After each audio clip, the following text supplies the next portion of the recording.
नमस्कार।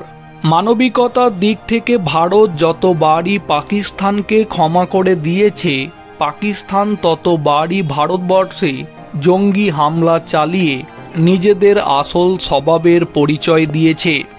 সম্প্রতি হয়ে যাওয়া পহেলগাঁও জঙ্গি হামলার ঘটনাতে ভারত সরকার যখন সিদ্ধান্ত নিয়েছে 29 এপ্রিলের মধ্যে পাকিস্তান থেকে ভারতে আসা নাগরিকদেরকে ভারত ছেড়ে চলে যেতে হবে, তখন এখনো পর্যন্ত যে সমস্ত পাকিস্তানি নাগরিক ভারত ছেড়ে যায়নি, এবার তাদের জন্য ভারত সরকার যে সিদ্ধান্ত নিতে চলেছে, ভারত সরকারের নির্দেশ অমান্য করলে কিংবা নির্ধারিত সময়সীমার মধ্যে দেশ ত্যাগ করতে ব্যর্থ হলে কঠোর ব্যবস্থা নেওয়া হবে।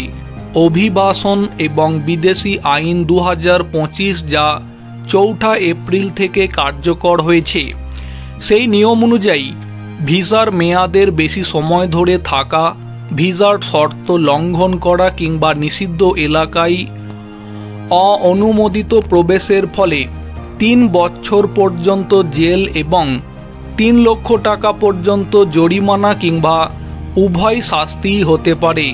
আইনে স্পষ্টভাবে বলা হয়েছে যে কোনো বিদেশি নাগরিক ভিসার মেয়াদ উত্তীর্ণ হওয়ার পরেও ভারতে থাকলে কিংবা ভিসা বা অন্যান্য বৈধ ভ্রমণ দলিলের শর্ত লঙ্ঘন করলে এই শাস্তির মুখে পড়বে।